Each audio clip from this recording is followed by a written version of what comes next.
Hello नमस्कार आदाब प्रणाम सत श्री अकाल राम राम हर महादेव। मैं रमन राहुल ब्लॉग्स आप लोग इस ब्लॉग्स में स्वागत करता हूं। जो आज देखिए हमारे शहर सहरसा में कितना बारिश हुआ। जो आज हमारे रूम के आगे में देखिए कितना पानी है मेरे दोस्त।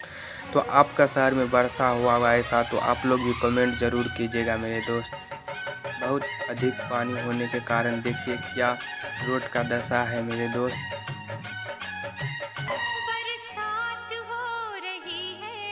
बरसात होने दे, बरसात हो रही है, बरसात होने दे।